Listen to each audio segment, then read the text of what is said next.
नमस्कार दोस्तों, मैं आज कुछ आरएसी क्वेश्चन बताने जा रहा हूँ आपको। डबल डोर रेफ्रिजरेटर पर कार्य करता है। डबल डोर रेफ्रिजरेटर किस पर कार्य करता है? वेपर कंप्रेशन साइकिल पर डबल डोर रेफ्रिजरेटर कार्य करता है। सेकंड क्वेश्चन अपना है, रेफ्रिजरेशन प्लांट को पर सिलेंडर से रेफ्रिजरेंट प्रदान करके चार्ज किया जा सकता है। कंप्रेसर का सक्शन, कंप्रेसर के सक्शन पाइप के द्वारा हम उसमें रेफ्रिजरेट या गैस चार्ज कर सकते हैं। कार का कंप्रेसर एयर कंडीशनिंग प्रणाली से ड्राइव प्राप्त करता है। क्या प्राप्त करता है? IC engine shaft. टीपीआई निम्न के लिए प्रयुक्त होता है। टीपीआई प्रति इंच थ्रेड। कंप्रेसर का प्रशीतक के साथ गीला संपीड़न के लिए उपयोग किया जा सकता है। एनएच। नेक्स्ट क्वेश्चन है, उच्च सीओपी प्राप्त करने के लिए कंप्रेसर का प्रेशर रेंज होना चाहिए, कम होना चाहिए प्रेशर रेंज। नेक्स्ट क्वेश्चन अपना है, निम्न में से क्या एक कटिंग टूल है? छेनी एक कटिंग टूल है। नेक्स्ट क्वेश्चन है अपना, इंजन की गति कम होने पर कार के एसी सिस्टम की कूलिंग क्षमता कम होगी, क्योंकि जब कार की स्पीड कम होगी तो उसका कंप्रेसर भी धीरे चलेगा तो कूलिंग क्षमता भी कम होगी। नेक्स्ट क्वेश्चन अपना है, एयर कूल्ड कंडेंसर में संघनन तापमान को निम्न में से किसके द्वारा अपेक्षित सीमा के भीतर बनाए रखा जाता है? प्रवेशी वायु की मात्रा तथा तापमान दोनों में परिवर्तन करके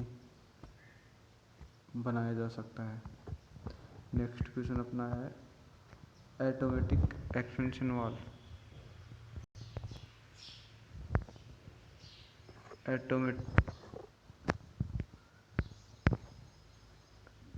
नेक्स्ट क्वेश्चन अपना है, ऑटोमेटिक एक्सपेंशन वाल्व की कमी होती है। जो अपना ऑटोमेटिक एक्सपेंशन वाल्व की क्या कमी होती है? लोड में वृद्धि हो तो द्रव्यमान फ्लो दर बढ़ाता है, अलग अलग लोड के लिए योग्य नहीं है। नेक्स्ट क्वेश्चन है, तरल रिसीवर को स्थापित किया जाता है। जो अपना तरल रिसीवर होता है उसको कहाँ स्थापित किया जाता है? किस किस की तरल लाइन में स्थापित किया जाता है? आवर्ती की इकाई होती है। जो अपनी आवर्ती होती है उसकी इकाई होती है हर्ट्ज। आवर्ती की इकाई हर्ट्ज होती है। हर्ट्ज विद्युत का सर्वश्रेष्ठ चालक है। विद्युत का सबसे अच्छा चालक क्या है? तांबा। डायरेक्ट एक्सपेंशन सिस्टम में ठंडा किया जाने वाला उत्पाद है। इवेपोरेटर की सतह से बाहर होता है तथा इवेपोरेटर के भीतर प्रवाहित होने वाले रेफ्रिजरेंट की उष्मा के स्थानांतरण ठंडा हो जाता है। दाब क्या है? बल प्रति इकाई क्षेत्रफल। दाब बल प्रति इकाई क्षेत्रफल। गर्मियों में आरामदायक एयर कंडीशनिंग में अनुकूलतम V3 डिजाइन कंडीशनिंग है। DVT 25+1 degree Celsius. शुष्क इवेपोरेटर वह होता है जिसमें इवेपोरेटर में प्रवेश मार्ग में कुछ शुष्कता अंश युक्त रेफ्रिजरेटर होता है। कंप्रेसर की वॉल्यूमेट्रिक एफिशिएंसी को के अनुपात के रूप में परिभाषित किया जाता है। वास्तविक परिणाम का पिस्टन विस्थापन से। वास्तविक परिणाम का पिस्टन विस्थापन से।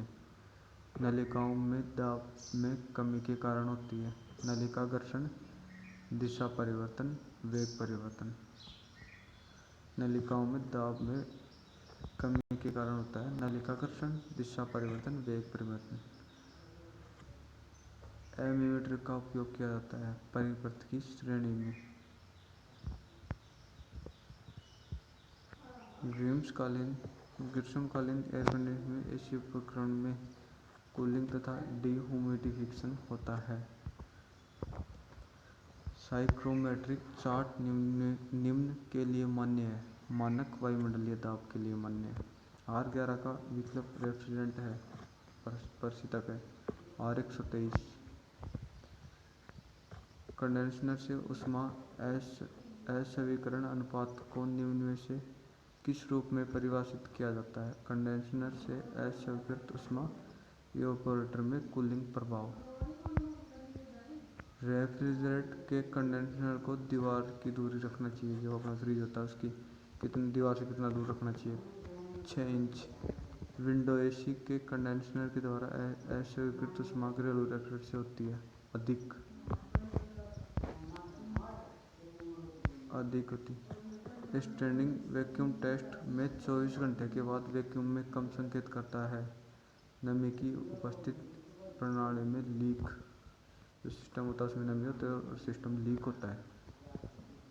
रेसिप्रोकेटिंग कंप्रेसर में प्रेशर बढ़ाने का कारक क्या है? मात्रा में कमी। साइक्रोमेट्रिक चार्ट में झुकी हुई लाइन निर्देशित करती है WBT। ओम के नियम का समीकरण है V बराबर IR। निम्न की सहायता से की गई अस्थायी फास्टनिंग क्या है? रिवेट। सामान्य रूप से प्रयुक्त होने वाला multi state compressor centrifugal compressor duct सामान्यतः क्रॉस सेक्शन की होती है रेक्टेंगुलर। विंडो एसी में यदि 4 वे वाल्व समाविष्ट किया जाए तो इवेपोरेटर कंडेंसर का कार्य करता है और इसके विपरीत के मामले में डिस्चार्ज लाइन में तेल वापस कंप्रेसर में परिशोधित करने के लिए ऑयल सेपरेटर आवश्यक है। अमोनिया। एक विंडो एसी के कंडेंसर कॉइल पर उपयोग किया जाने वाला फिंच की मोटाई लगभग होती है 0.2 मिमी। लवण जल एक घोल होता है, पानी और सोडियम क्लोराइड का घोल। Open type reciprocating compressor motor को स्टार्ट के द्वारा ठंडा किया जाता है वायु के द्वारा। दाब अनुपात में वृद्धि के कारण वॉल्यूमेट्रिक एफिशिएंसी में कमी होती है। प्रणाली की अंडर चार्जिंग से हो जाता है, COP घटता है। डाल्टन का नियम में का उल्लेख है गैसों में अधिक दाबों का योग। कार के एसी व एयर कंडीशनिंग सिस्टम निम्न में से किस रूप में परिभाषित किया जा सकता है? DX system. स्क्रॉल कंप्रेसर में डिस्चार्ज पोर्ट केंद्र तथा सक्शन पोर्ट बाहरी परिधि पर स्थित होते हैं। एक स्प्लिट एसी में आंतरिक इकाई में शामिल होता है वाष्पक, कॉइल, ब्लोअर और motor, air filter, control panel, supply और रिटर्न एयर ग्रिल्स। रेफ्रिजरेशन की इकाई का समतुल्य मान है 210 kilojoule minute. Oxy acetylene welding के साथ न्यूटन फ्लेम में तापमान होता है 3260 डिग्री। एयर कंडीशनिंग सिस्टम में प्रकार की ब्लेड वाले पंखों को वरीयता दी जाती है बैकवर्ड कट द्वारा।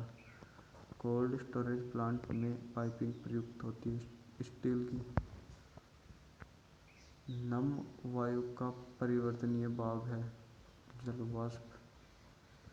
कैपिलरी ट्यूब है, दाब घटाती है।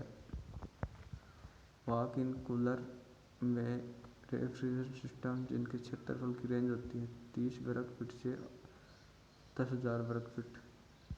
एक सेंट्रीफ्यूगल कंप्रेसर का मुख्य घटक होता है आई प्रेरित करने वाला